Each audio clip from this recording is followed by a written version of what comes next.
Good evening and welcome back to another episode of the podcast. You got your boy Mr. Enfuego here with Mike from Ripping for Rookies. How we doing, everyone? Besides work, Mike, anything new and exciting?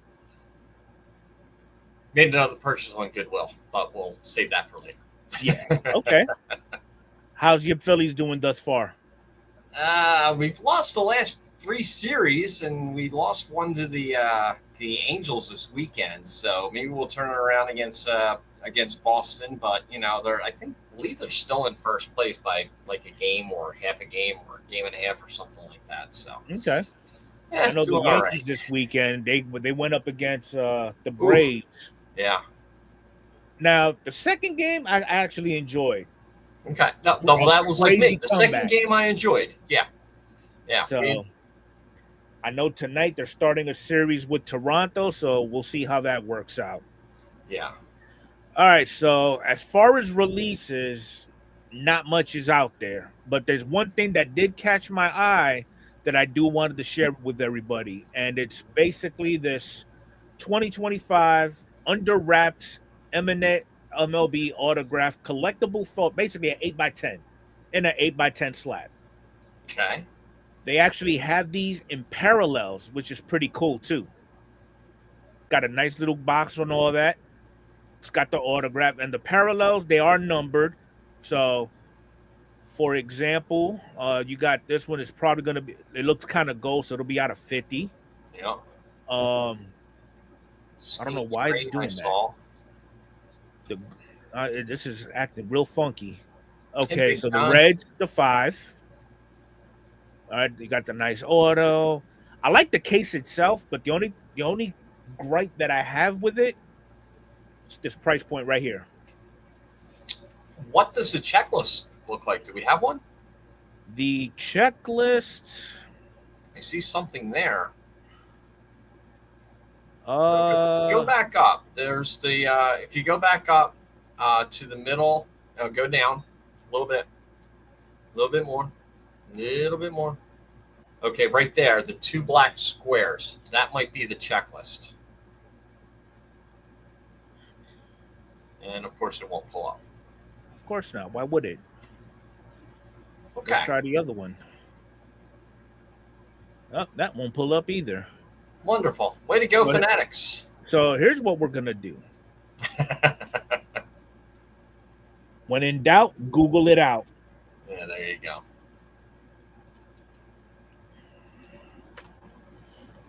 Because it'd be interesting to see what the checklist is. I mean, if they're throwing a bunch of relief pitchers in there or middle innings pitchers. Oh, there we go. Is that the checklist there? Right here, yep. Okay. So with Judge, they've only got out of 25, 10, 5, and the 101s. So the big names are limited in production. Well, that makes sense. Okay. Then they got some veterans in here, CC Sabathia, everybody. And real quick, before we get into any further, we got a quick roll call. My brother's actually in the chat. We got Big John and Larkin in the chat. Appreciate you guys coming in. The package finally arrived. It made it out of Texas. The tour of Texas. Okay, so Jack Caglione, he's got a limited run. Kind of figured that's pretty cool. Okay, what is this? You saw that story this weekend about Mr. Man Cave and the millions of dollars in fake autos and hollows. What's your take? We actually going to be talking about that. Talk about that. We are going to talk about that. What's up, Alan? Mark McGwire as an A and a Cardinal. Nice. Like that. Trout, limited run. Mookie, limited run. Sandy Koufax. Wow. Is that a 1-on-1 only? Nope, and the 5. Oh. Okay. Shohei's only got a 1-to-1. Wow. And these are the short prints, I guess. So they have Cotton Candy, which is 1 out of every 74. Mint, 1 out of 74. And then Peach Lemonade. This is making me thirsty. Violet Fire Super Short Prints. All 1-of-1s. The Dual Player. That's nice. They got the Guerreros and the Holidays. That's cool. It's an interesting product, but for $250, I don't think I would spend it trying to get my one player that I'm looking for.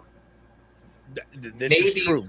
Maybe let some other people open it up and throw it up on eBay. Yep. Maybe get it for a little bit less, but I don't think they're going to try to sell it on eBay for a little bit less. So that one's for Canada. Okay, cool. All right, not a problem. I'll just keep it sealed and put it in Jeff's stack. Let him figure it out. Right. And then the next thing that's actually going to be coming out, and it's actually scheduled to drop in August, if I can find it, is Topps Archive Signature Series. It's not Platinum Anniversary. I don't care. I know. I mean, what is there really to say about this that we don't know already? Right. You know, if you get if you get a case of like, what is it, 40 20. for Yeah, 20? 20 About 15 of them are going to be 101s. Really? I mean, that's the only logic I can come up with. Yeah. You know, it could be. It kills me how they limit a print run on a base card. Mm-hmm. All they did was just slap a couple of stamps on it, got a nice little signature. Here's the 101. Yeah. You know, I'm not really a big fan of that. What's up, Lucky Peter? Lucky Pete, how's it going? What's up, Alan? He's on the big dumper hunt. Yeah, he's been hunting them dumpsters. There you go. All right. So something crazy has come up in the hobby that I feel requires some attention. I'm just pulling up all the links for it real quick before we get into it. Now, I didn't go through the spreadsheet that Enfuego sent out. I want to come in blind, and you're going to get my first reaction to this. All right, so we got somebody who basically risked it for the biscuit over sports cards, and now he's facing time. Good for him. So a man who pled guilty to injuring another man's eye during a dispute over sports cards was sentenced in Mahoning County Common Pleas Court Wednesday to 3 years in prison. Mahoning County, isn't that in Pennsylvania? Yes, it is. I kind of figured it was. I'm surprised you ain't see it on your local news. No, they don't broadcast that stuff. Ah, okay. So basically, this is the max that he could receive for a third-degree felony. Okay. He punched him right in the. So basically, he assaulted him over some assault. All right. Over some trading cards. I thought he threw like a slab and it hit his eye or something. Yeah, I mean, but is it okay? So reports said that the victim told police some of the cards were fake, and he tried to give them back, but Zatello would not take them. So the victim was walking back to his card when the culprit punched him in the eye. Huh. So that is insane. And then we got this one. Sports memorabilia dealer was found dead after admitting to $350 million in fraud and forgery. Wait, this is the one we were talking about last week, was it? A snippet of it. Oh, interesting. So basically, this happens to be, according to sources, the largest fraud case in history thus far. Okay. There were 2 raids that was conducted. One of the raids, they actually found the dead body on the premise. They did not release the information of the individual, but they did confirm that they died of a self-inflicted wound. So I guess he figured he got caught, and he ended up offing himself. Yeah. But basically, what's the kid's name? Lemieux had published a post in the Facebook group Autographs 101 admitting to forging millions of athletic photographs and holograms over a 20-year span. Now, this was not just with sports cards. This was with memorabilia and everything, right? Okay. Correct. All right. Mr. Man Cave has sold over 4 million items. Wow. Which, if you tally it all up, it comes out to $350 million. And apparently that's this guy right here. Oh, wow. Let me see. Steve Grad, huge forger, finally went down yesterday. Insane details. I mean, this is why we can't have nothing nice No, going forward. because this is the thing. Wherever there's an angle, or wherever there's a way to deceive people, other people are going to find it, and they're going to use it, and they're going to use it against the honest people that are in this hobby for collecting. And my brother's saying that he's actually sold to manufacturers. So Oh, who knows? There's a whole bunch of stuff out there that's yeah. forged. Wow. It kind of reminds me. You remember when we was talking about that documentary that we've announced on Facebook? On what is it? Apple TV? Oh, about the card dealer, the card Yes, shop. there Yes. was one of the guys that was talking about how he could forge anybody's signature. He was actually a part of that documentary, and he shared his story of forging and driving all across the country just to make a couple of bucks. Mm. And that right there at the end, if you look at the end of that documentary, he's literally writing on a whiteboard all the names that he could forge to the T. And some names he did Jeter, he did LeBron Without James even looking at it, he had without them even all looking at it. memorized. Yeah. Wow. Wow. That kind So, of reminds me of that Tom Hanks Leonardo DiCaprio movie. uh-huh. Huh. So I'm almost certain there's gonna be more to this story than what what we Oh, know now. absolutely. But it Yeah. looks like one of the guys, his name is Brett Lemieux, and he's listed as the registered agent for the company. I Hey, mean, Sean. How you doing, buddy? what's up, Sean? I mean, it's just when you thought it can't get no worse, and we get that, you know? I mean, it's But crazy. I, and they're only scratching the surface. Who knows? Who knows how bad it really is out there? Mm-hmm. It's just a shame. Agreed. So, in other news, we all know who Ken Golden is. Yes, we do. He decided that he wanted to take a couple of minutes and put the limelight on himself for a couple of documentaries about himself. Hmm. So he's done what he calls season 1 and season 2, but now he's ready for season 3. Okay.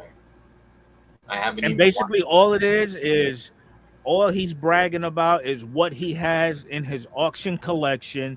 He goes through uh completed auctions, what they sold for, what it was, and what he has in his own personal collection. I'd rather watch Chasing Cardboard. There you go, Sean. Little Timmy's daddy. I mean, yeah, it's insane. Oh, so So it's basically a Netflix show showing like, look what I got. exactly. It's basically a dick measuring contest. Yeah, BFD. All right. So Fanatics is finally getting a piece of the law system. Somebody's actually suing Fanatics because of them monopolizing the hobby. We we talked about this 3 years ago. Yes, we We did. knew it was going to happen. We sure did. We knew as soon as MLB pulled the rights from Panini, it was over. And then Fanatics swooped in and took up tops. Yep. It was done. Now my question is, what are they looking for out of this suit? And they're actually making a big deal out of it now because at the end of this year, beginning of next, Fanatics picks up the licenses for football and basketball. Yeah. Yeah, so that's Panini's done. Totally done.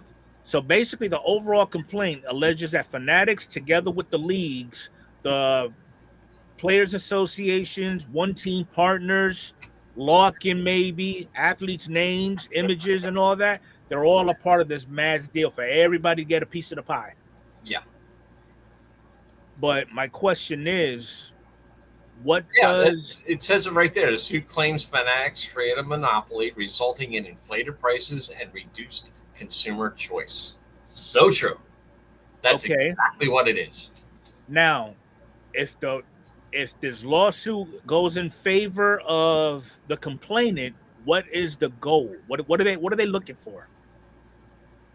I'm trying to see because I have not seen anything as far as what maybe preventing them from picking up those licenses and leaving them as is, so Panini could pick them up. Maybe. Well, by the time this goes through, they'll already have the licenses, so it doesn't matter. Yeah, I mean, It's gonna drag out long enough where it's if they're just okay. filing it now, I it's found it. So the complainant and his attorneys are seeking class certification, injunctive relief to break up the exclusivity agreements, treble damages, disgorgement of monopoly profits, and restitution for affected card purchasers.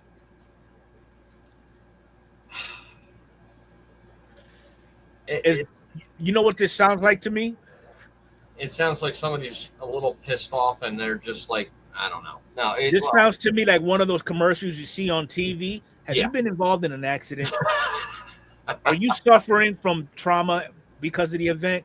Call us at our office, Dewey, Cheatham, and Howe, and we'll get all your money. That's exactly what it sounds like. Yeah.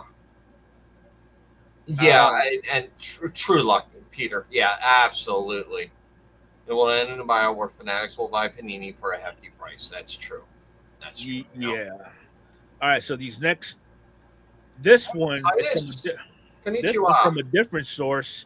They're focusing in more on the dead body that they found during one of the raids. But this one, the FBI is actually involved in it now. Oh, interesting. So, yeah, you could tell they've taken this by storm. Mm-hmm. But in other news, though, and you remember when we talked about how eBay is adding 2 minutes to an auction if it's so now here's something new. eBay now requires phone number confirmation during the bidding process. Okay. This is part of eBay's efforts to enhance security and vet buyers for risk, ensuring proper bidding behavior across categories such as trading cards where improper bidding can be prevalent. Is the phone number that you have registered on your account up to date? So they're doing everything they can to knock out the shill bidders or the bots. Yeah, I've had my phone number for the past 30 years. I guess it's in there. I don't know. I guess I'll have to go into my preferences and find out. Yep. So good for eBay to make it fair somewhat. Not that I get into bidding wars on eBay. I usually go to buy it now. I don't buy sports cards too much on eBay. I usually buy supplies and stuff like that, printing labels and envelopes and top loaders and stuff like that. So it's all buy it now. I haven't really got much on this backyard break lawsuit. Through wait, yet, John. Is Whatnot suing Backyard Breaks? That couldn't happen. I don't think that's going to happen. Why would you want to sue your Yeah, what's that lawsuit? Who is suing Backyard Breaks? Oh, it's suing them through Whatnot. Yeah. Okay. All right. So you remember a couple of weeks ago we was talking about how you're really like stretching me to remember all this stuff. My God. Okay. Okay. Real simple. Player autographs. Yes. Does that ring a bell? So imagine you're at a stadium and you're trying to get you're at this whatever stadium. Let's say you happen to go to an all-star game that's happening in Philly. Okay. Now remember, keep this little guy in mind. It is happening in Philly next year. Timmy. Okay, keep that little guy in mind. How would you feel if Bryce Harper was signing just like this? Isn't that the guy from the Bear? Yeah. I mean, this is what rookies are giving us. Yeah. Yeah, that's true. Now, as a rep for Panini or Topps, would you make an executive decision to have him literally sit down and sign them as if he was signing his check? Well, if he's at a baseball game or a signing event or something like that, and he's got like all this stuff, he's going to scribble. But if you're paying him to put an autograph on a card, you better hope that it's not just initials or scribble. What's up, Battle? How's it going? So yeah, that is subpar. Yeah. Now, speaking about subpar, and this is mainly for the chat because Mike and I already discussed this earlier. You go to a card show, you find a PSA 10 of your player. The guy wants premium for it, but then you go to a dealer and another dealer a couple of tables down, you find that same card in a PSA 9, but it looks better than that Gem Mint 10. Are we still going for the 10 or are we going to go for the 9? Are you going for the grade or are you going for the card?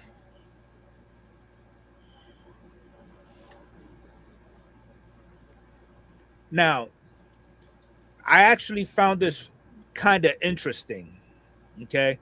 Here's why. Here's a perfect example. You got a PSA 10 Derek Jeter. The guy paid $300. Whereas you find this PSA 9, it's only $35. But in my mind, this 9 actually does look a bit better than that 10. It could just be the photography of it. It does. The 9 actually looks like it's like a darker image. Okay. So here's the thing. Has anybody ever seen a low grade card that looks better than the grade above it? What is Magnus saying? Magnus always comes up with another option, but I Yeah, like of it. course he does. Absolutely. So Get the ungraded for $3. And most, if not all, of you that's in the chat right now would agree with me. Today's trend, everybody wants that PSA 10 for whatever reason, whether it be for flipping, whether it be to complete a rainbow of previous PSA 10s that they have, maybe because it's a low pop. It could be that pop 1 or pop 2, but I mean, you see people buying more of the card than the grade when it comes to vintage. Okay, because a couple of things stand out more with vintage cards versus modern cards. You're looking at the color, you're looking at the eye appeal, centering. Did any of the colors fade? Like, for example, the biggest one that everybody kept throwing out was the 52 Manu. You've got some that are at PSA 1, maybe a 2. They're nicely centered, but it looked like somebody's been chewing on them. Whereas you find a PSA 4, maybe a 5, and they look like balled up homework. So in situations like that, Honestly, there's a selected few. I'm just going for the card, and as long as it's in a slab, and I really don't care the grade as long as it looks good, as long as it's not like a 4 or a 5 on like a somewhat modern type card, and I'm not talking vintage. But Right. if it's a player, if it's a player that I'm looking for from like who started in the late 80s, early 90s, and it's a 7, right, and I pick it up for $7, yeah, that's fine. I've got that card. I've got it in a slab, and I didn't have to pay. I don't care if it's a 10. I'm not flipping the card. It's now here's another one for you. I see where you're going with it. Now, would the slab dictate your selection and which card to get? So what I mean by that is, would you prefer that PSA 4 that looks okay of that mantle, or would you prefer that SGC 1 of that same card, but it looks more vibrant than that 4? Now that's a good question, because I always look at those vintage cards and I like them in the SEATGEEK card, top loaders, compared to the. And I'm bringing it up based off of subjectivity. Yeah. For an example, you got a PSA 10 with crappy centering versus a 9 with better eye appeal as far as centering is concerned. There you go. Centering and vibrant surface, those were the two key factors in my Ernie Banks rookie car Yeah, specifications. there you go. So so if I get this correct then, Alan, it was, for the most part, it was grade irrelevant. You was just looking at the aesthetics of the card itself, regardless of who graded it. Is that what I'm understanding? Lucky P said he would take the lower, better looking grade because he's a collector, not touche. Yep. All There you right, go. touche. I agree. Ah, I yep. agree with both of those. Absolutely. Now, if you purchased said card that caught your eye, would you consider cracking it out and resubmitting No. in hopes of a better grade? Nope. Vintage, I don't care what grading company. Modern, I don't care, even care if it's graded. Okay. Yeah, as long as it looks good, I'm fine with that. I mean, when you're looking for a card and when you're buying it on eBay, you're looking for, okay, so I want this one card, and I'm looking at the different grades of it, and I see some cards that are 8s, 9s, and now the price is starting to go up, but I see a 7 that looks just as good as an 8 or a 9. If not better? If not better, and it's, like a quarter of the price, yeah, right. I'm going for that. I have the card. That's all that matters. I want that card. It's in plastic. It's not going anywhere. This is true. So that brings it up to grade point 2. Cards on the grade borderline can shift with resubmission, because you do have some individuals that say, it scored a 8.5 in the BGS. If I reslab it with PSA, I might get lucky and squeeze out a 9. You might get a 9. Yeah. Right. You're not always paying for a perfect card, because there's really no such thing as a perfect card. In your mind, what's perfect is who your selected grader is and the grade that they gave you at the end of the day. Mm-hmm. So honestly, I would be happy with an authentic graded card. Yeah. Yeah. I mean, there's some cards that I have that are, in-person autographs and stuff like that I want to get in the slab. I just would like to get the autograph authenticated. That's it. Okay. And that's good enough for me. So, to you, when you're going shopping for cards, what is your definition of eye appeal? Like what when you approach said vendor, you see I only went to one card show. Or eBay, whatever the case may be, wherever you buy your cards at, what are you looking for aside from the price? Wow, I usually just look at the price. I look at the grade. The good thing with eBay is that you can click on the card, you can blow up the card. I look at the corners. I look to see if there's any creases in there. I look at the color. I look at the vibrance. And sometimes, there's cards that are graded lower that look better than a 9 or a 10. And that's where I'm going to go. Okay. So the consensus definition, what people are looking for, and I'm sure Alan does this: sharp corners, strong centering, vibrant color, clean surface, regardless of grade, or as close to perfect as possible. Yeah. Because kind of like what I put here, a well-centered 8 with that meets this criteria can be more desirable than a shady a shady copy of it in a higher grade. Yeah. Oh, Lucky Peter, put the link to that video in the description, because yes, please do. I would like to check that out. Now, if it's Wander Franco, don't even bother. So, visual superiority, okay? You take a side-by-side comparison, often reveals that the lower grade cards tend to look better than the better ones or higher grade. So, for an example, if it was me, I take a 7 of an A-Rod rookie versus a 9 of an A-Rod rookie. If that 7 is in better shape aesthetically, yeah, I'm going to go with the lower grade.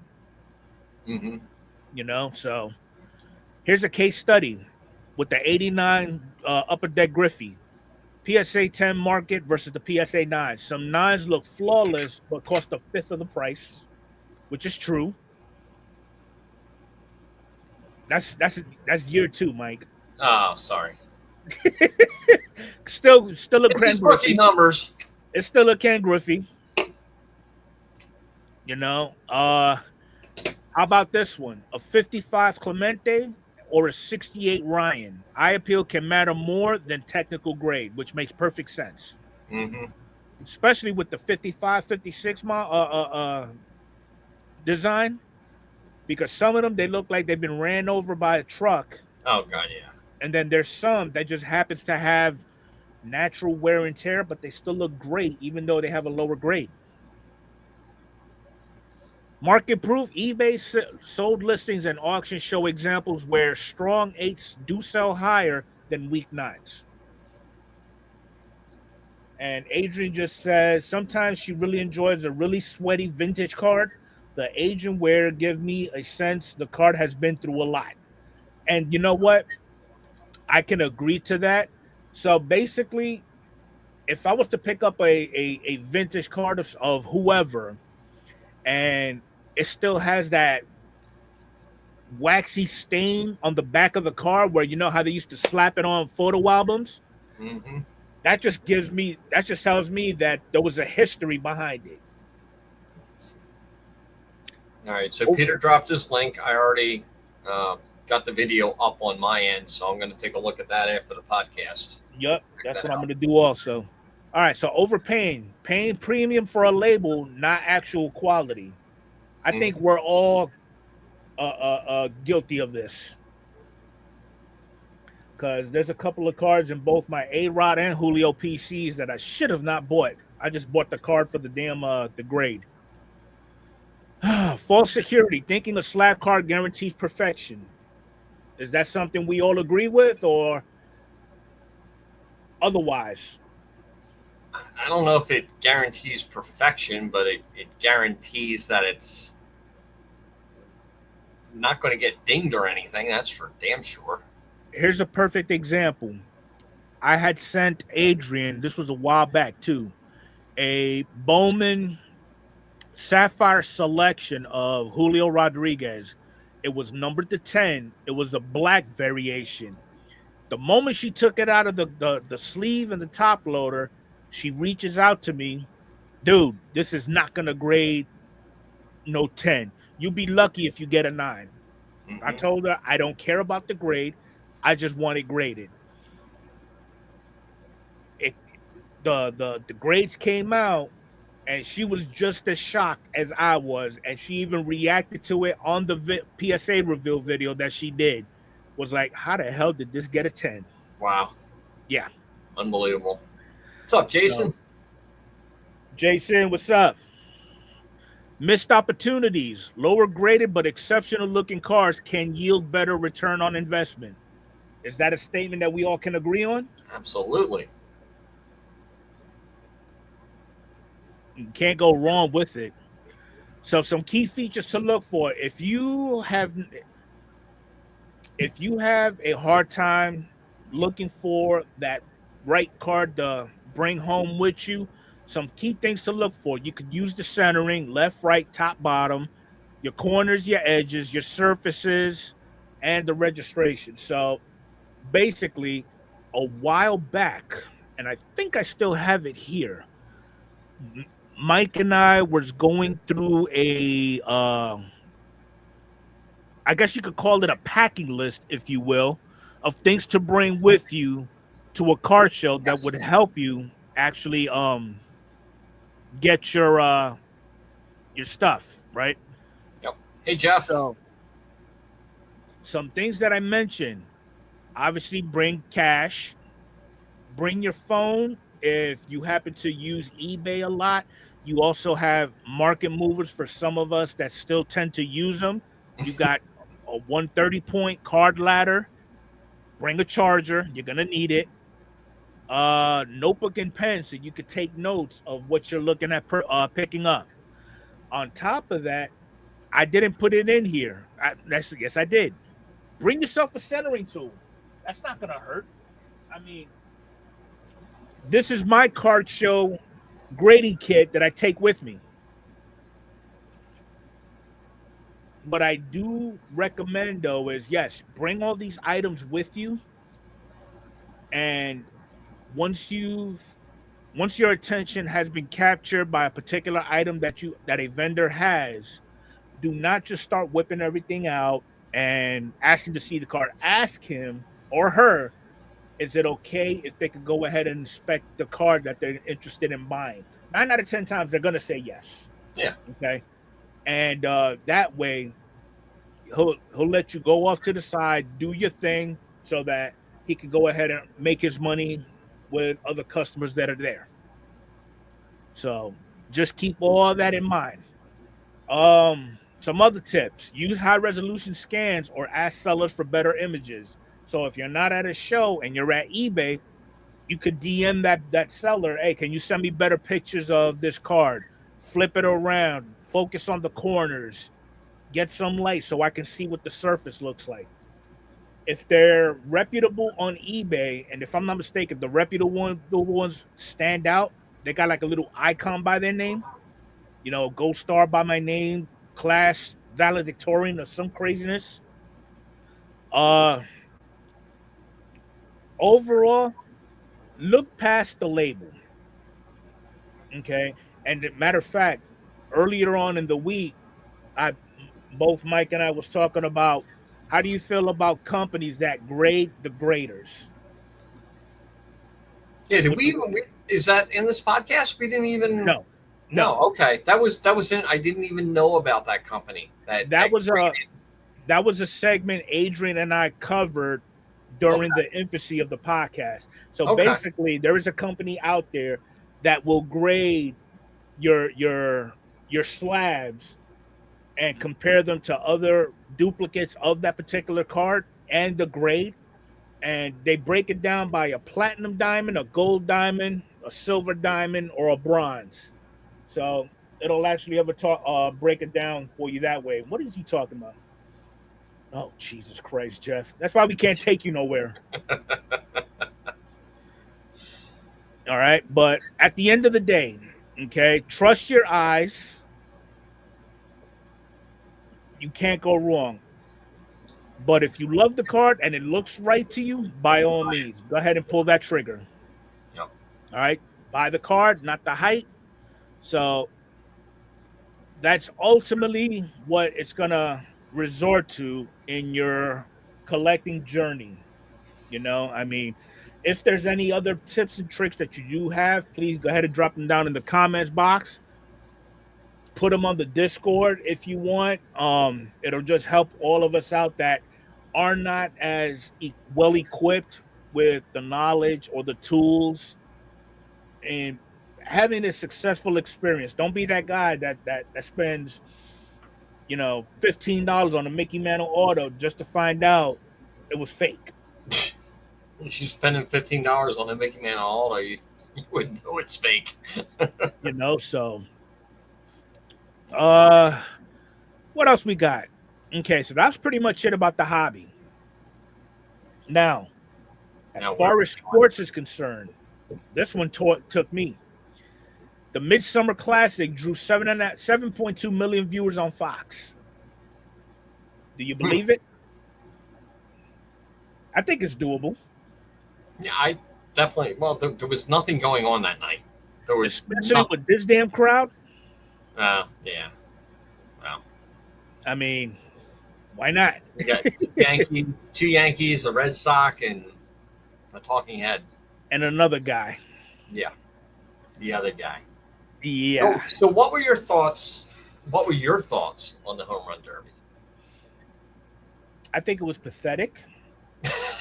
Well, that's because you had Jazz representing the Yankees. No, it's not even only that.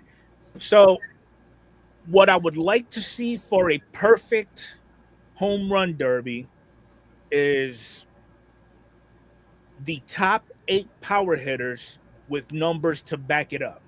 Okay. For example, let's take the 98 derby. Sosa Okay. was in it, McGuire was in it, Ken Griffey was in it. Granted, steroids played a factor in 98, but can we all agree that steroids made baseball exciting? It brought baseball back from the strike. Baseball was Yes. dead after the Mm-hmm. strike. Yeah, so no, it did make baseball exciting, and everybody in baseball knew that it was happening, but they didn't care because No, the ratings were going up. They were making money. That's it all. put seats. What It put asses in it put seats. asses in seats, and it brought it back to the national pastime. I think the way that it should be, I mean, if you're going for that home run title or something like that, is that the top 8 players in each league, I mean, it could be 7 from the national or 6 from the American or 2 from the national. They're in the hall. You are in the home run derby. Right. No ifs, ands, or buts about it. I mean, if you're going for that home run title, you're in the home run derby. Right. Not any of these, it's like, well, I'm going to sit it out. There should be no option. It may be in their contracts. I don't know. But if you're going for the home run title in the American League or National League, you better bet you're going to be in that home run derby. Hmm. Now, I'll guarantee. Now, the All-Star game is in Philly next year. I will bet anything that Kyle Harper's in it. Schwarber will be in that home run derby in Harper's in front it. of his hometown. No doubt, 100%. Uh, Deadlock mortal guarantee that he will be in there.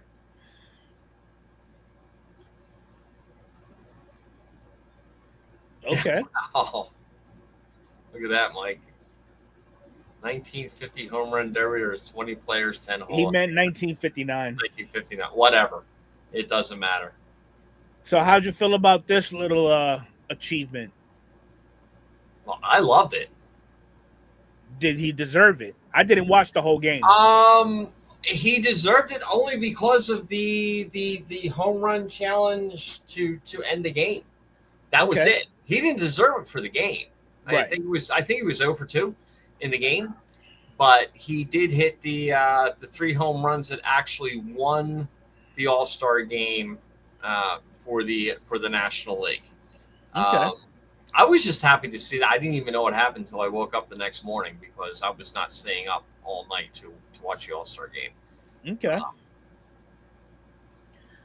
So this one came about, and this is pure dedication. He wants to remain a twin. Nice. Well, you know what? That's called giving back because the Twins stuck with him for the longest time through all his injuries, all the years. Yes. He's been with the organization since 2012. Yeah. And they signed him to 7 years, $100 million extension to December 2021. Right. And he's not even from the area. He's from Georgia. Doesn't matter. So now I'm curious now. What kind of deal does he have now?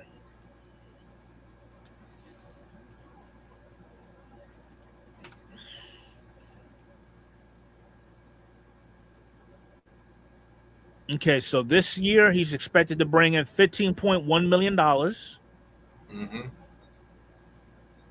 Okay, another 7-year term, $100 million. There you go. With a $1 million sign-on bonus. That's perfect. How much more money do you actually need? I don't think there's enough. No, well, now here's the thing with Buxton. I mean, he's been hurt for so long that every season, I don't think he's ever had a full season. If you go back to his stats, he may have had one. Right now. He may have had one, but I don't think he's ever. Keep scrolling down. Okay, there we go. Yeah, 140 games is the most he's ever played in 2017. And then where he was 18th for the MVP. I mean, this kid has had so much potential, but he's been hurt every year. There's only 2 seasons that he's played over 100 games. So Minnesota has stayed with him instead of just throwing him away. And now he's going to give Minnesota the, okay, here's your discount for helping me out, and I'm going to stay a Twin for the rest of my career. You could say the same thing about Mike Trout. He's been with them since 2011. Exactly. Yeah, but I think Trout's making just a little bit more. Oh, jeez. But Yeah, I mean, we can go into the Dodgers too if you want. here's what I think: if and when after these 7 years, Buxton hangs it up, we all, I'm going to assume we're all going to agree he is not Hall of Fame caliber. Okay. Uh However, no, I mean his WAR is 28.8. because right now his 20, he got a No, 28 WAR, no, not even a thousand hits yet, no. 150 home runs, and his resume: two-time All-Star, one Gold Glove, one Platinum, overall Defensive Player of the Year. Yeah. All right. So what is your criteria for the Hall of Fame? What's your criteria for WAR? Anything over 50. Okay. What's your criteria for hits? 3,000. Ooh, that's a little high. I'd say 2,000. Okay. I go 2,000 hits. I'll make it respectable 2,500. Okay. All right. We agreed to disagree. Home runs, minimum 450. If you're a power hitter. Yeah.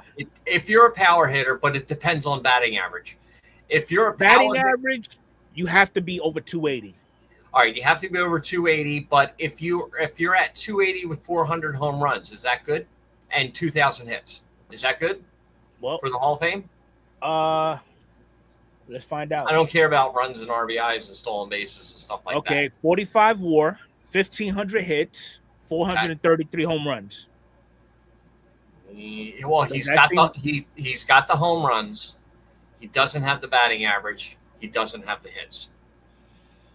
He's also still got some time though on this contract. True.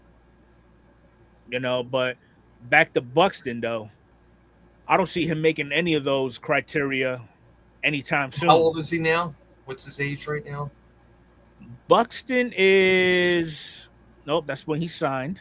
He's 31. So and he's on the downside of his prime. Stanton, he's already got AARP. He's 35. Because you think a baseball player in his prime is at 27 to 30? Yeah. Say is his prime. So 31, maybe 31, 32, and then it starts to shift down. So you're not going to see numbers like that again. But is Buxton a DH, or is he still playing center field? He's still all over the damn place.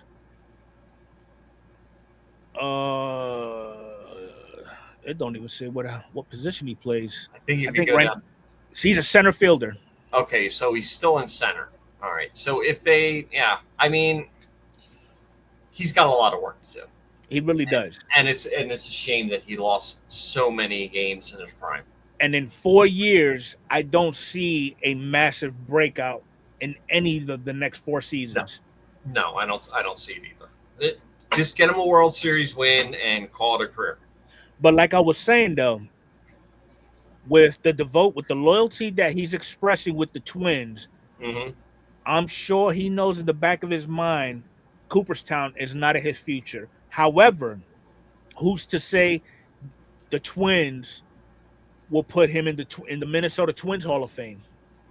Oh, yeah. I mean, that's always a possibility. I mean, possibly retire his jersey. I don't know about we'll see. He's still got a good 8 years left. Because think about it, every player that puts on the uniform, all they care about is winning the World Series, which is nothing wrong with that. No. And potential Hall of Fame possibilities. Right. Okay. To me, with him, knowing that his career has been rocky, I'm sure he fully understands Cooperstown is out of his reach. Right.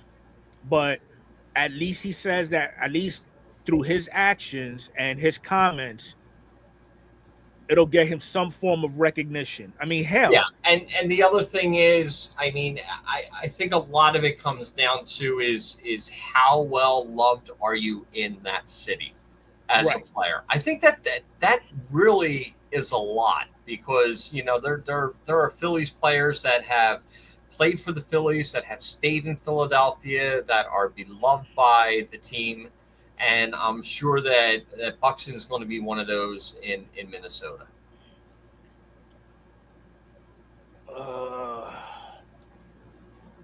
Mike's starting some shit that What am I doing now? not you. Oh, Talking about Mike Petty. I don't think so. No, that's true. That's true. I agree. Numbers don't lie. Yeah, but how many? Okay, so Stanton's played twice as many games. Take that into consideration. So if you divide all those numbers, Stanton was hurt less. All right, whoa. Divide all it just comes down to a bat. Divide all of Stanton's numbers in half and then see where we're at. Okay, so if you divide 45.6 in half, Buxton's got him beat. If you got him in hits, they're even. Home runs, Stanton's got the edge. RBI, Stanton has the edge. Stolen bases, irrelevant. Okay, I'm going batting through the average now. Stay the same. Stanton's got more plate appearances. Okay, hold on. Yeah, but we're talking about half the amount of I'm getting there. I'm getting there. All right, but here it is. I'm still going to give the edge to Stanton when all's said and done. Just looking at he's got him on hits. He's got him on hits. I don't even have to go through home runs, RBIs. I already did that. I already did that in my head. It's done. Get the calculator out of there. Listen, you're good. You're good at English. I'm good at math. This is how it works. Okay, so if Stanton was to retire today with those numbers, yes. How long would it take Buxton to reach them? It would probably take Buxton another 8 to 10 years. Okay. With let's see. Well, I'm counting that with injuries. So without injuries, 8 years. With injuries, 10. He may not even get there. Because Stanton is not as durable as he was when he was with Miami either. No, that's true. I mean, Stanton's he's on the downside of his career too. I mean, I think once the Yankees picked him up, we started seeing a downslope. And then look, his resume there you go. is already speaking for itself. Okay, and that's fine. That's fine. Christian brings up a good point.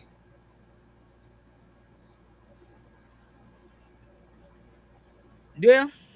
Yep. It's wait and see. It just depends. It depends on the class. It depends how many players are in there. It depends who's ahead of him, who's below him, and if there's nobody to vote for, then the person gets in. And there's also the the other committees that are out there, the veterans committees and stuff like that, where players get in. So we shall see. All right. So here's the last topic of the evening, and I'm surprised we was able to get it all in under an hour. We're doing good. As far as pitchers, can you name one pitcher based off their sheer physical being that was intimidating? Nolan Ryan. Number one. I was thinking Randy Johnson.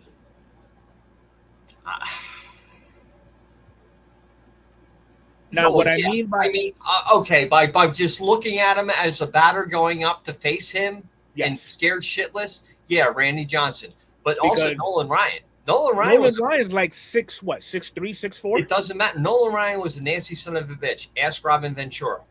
Go ahead. Okay, I can ask John Crutch the same question. But Clemens, Gibson. Here we go. Yeah, Gibson. Somebody was talking about Bob Gibson. Clemens, about how I forget who it was.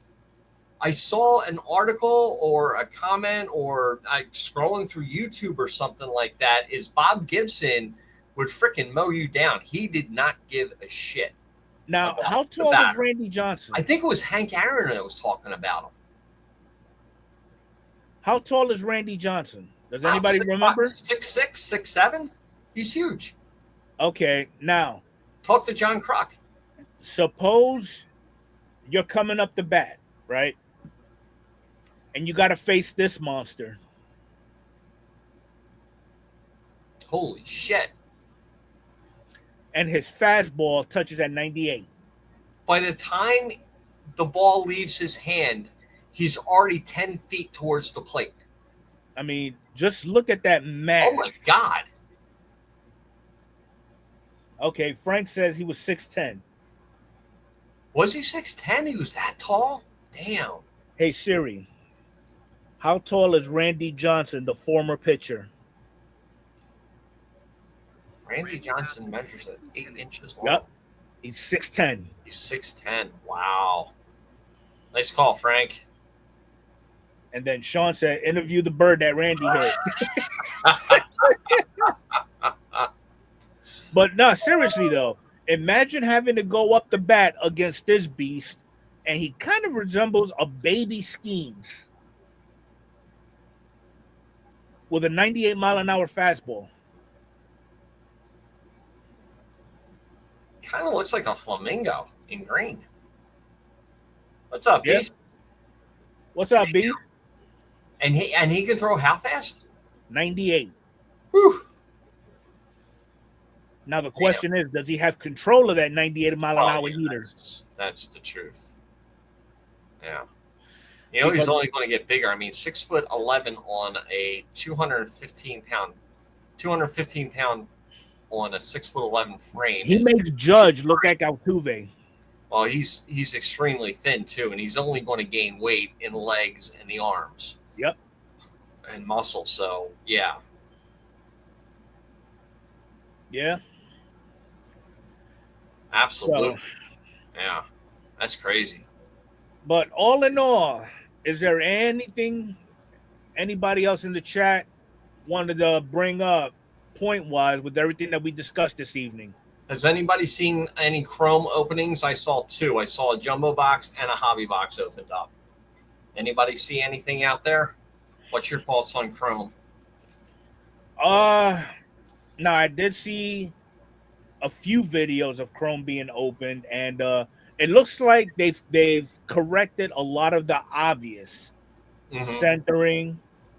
Quality control looks pretty good. Yeah. Yeah, it looks a lot better than the past year. I don't see the print lines and the runner lines and the roller lines and stuff like that.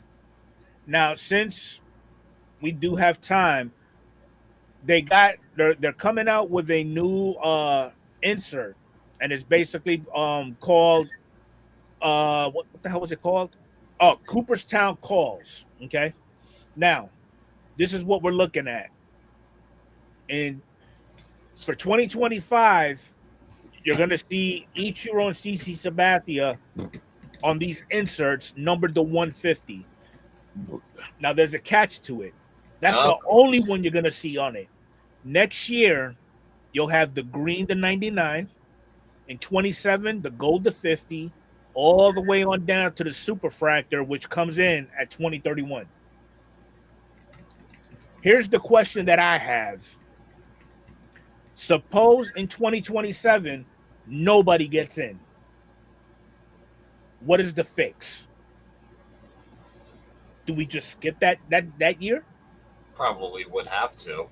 But I got a feeling that with the players that are retiring and hitting their age limits and getting in the Hall of Fame, there's always going to be somebody getting in. Right. Even if they have to do the Veterans Committee, there's going to be somebody that's going to get Well, in. I mean, wasn't there? I can't remember if it was before or after Barry Larkin, but there was one year that nobody got in. There was one year. I can't remember what that was, but yeah, Hey, that was Siri. that was a bizarre year. I don't think that's ever going to happen again.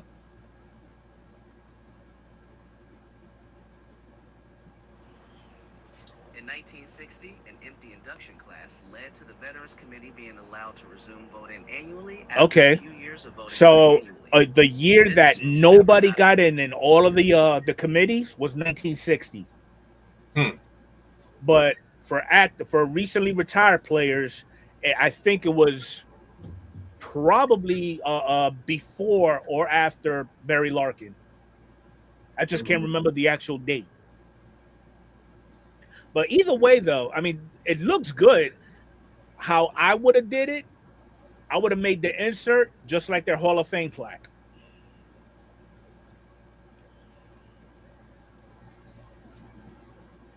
What does everybody think on it? Well, that's just Fanatics 10xing the hobby. Yeah. That's what it comes down to. I'm not personally going to be looking for, 7 years of buying Chrome. I don't even buy Chrome for myself. I can't remember the last time I bought Chrome. I think it was probably 2021 Topps Chrome update. Well, if it's Monster Box. If the price brings eye appeal, I'm sure you'll pick some up. Well, I mean, I don't know if I do a break with it or not. See, Fanatics Chrome Megas offering the same type of hits as Fanatics Blasters, only $7.99. Ugh, only. That used to be the price of a hobby box. Yep. Now we're saying only. Oh God. Yeah. But oh, just to give everybody a heads up, apparently Jeff Wilson is going to be doing something that has not been seen in the hobby. He's going to announce it on the 23rd, and we'll see what that is. Oh, what the hell is he going to do? Who knows? Maybe be honest? No. No. That's not in his pipeline. And he put, we're fixing what others ignored and raising the bar for good. So, yeah, okay. Here's what I'm going to do. I will be monitoring this on the 23rd. He has no influence over Fanatics. No, you're right. You're right. But I'm curious to see what he's got stored in his sleeves on the 23rd. So the first one that's actually going to get firsthand knowledge of it, once I look it up, I'm going to send it to you, Mike, and then we'll actually bring it up again next week. Okay. Sounds good. But July 23rd, that is what? Wednesday? That's Wednesday. Wednesday. And is he going to do a video on it and do it like a premiere? And I don't know, but according to this, there's a big part of the hobby that's pretty icky right now. And many collectors are getting scammed every day without really knowing it. So my team and I are set out to make it better. On Wednesday, what we're announcing will set a new standard for transparency, fairness, and honesty that will make the hobby better and safer. Now, I did see. Is he going after like ComC? Is he here's what like another ComC? That's what I'm thinking. Here's what I'm thinking.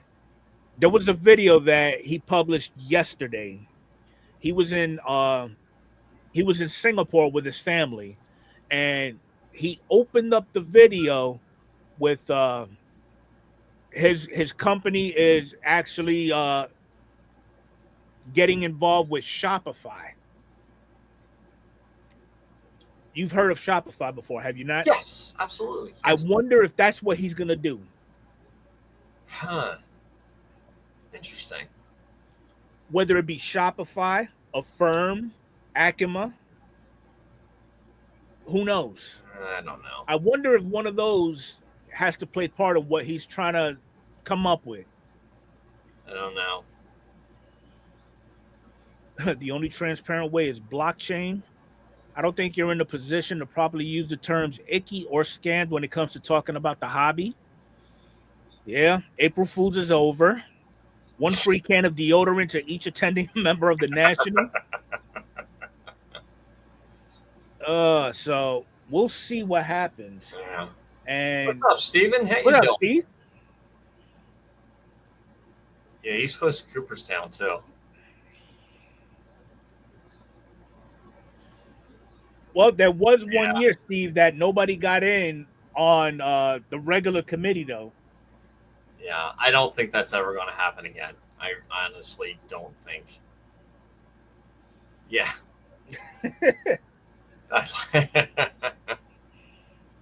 Yeah, jump card security. Who knows? I mean, I found it weird that he's incorporating Shopify into one of his videos. I wouldn't be surprised if he does. I don't find anything that he does is not weird. Well, I don't know, but kind of like what Christian said earlier, we will wait and see. Yeah. So, other than that, Wait Mike, and is there see. anything down the chute that you got going on? Just my Goodwill Wednesdays. They've been going really, really well. I got another video coming out on Wednesday. I'll be on with Jeff during his break. And the Canadians have confirmed they will be down, let's see, August 23rd through the 27th. So we got all kinds of stuff. We got to get something planned for that, do a live stream and stuff like that. And how long they're in town for? 4 days longer than I want them to be. No, I'm just kidding. No, we're gonna do a tour of Philly and all kinds of stuff, and we're actually going to do some race car driving. Nice. Okay. We got an indoor race car place around us, so we might even stream some live videos from there. See what happens.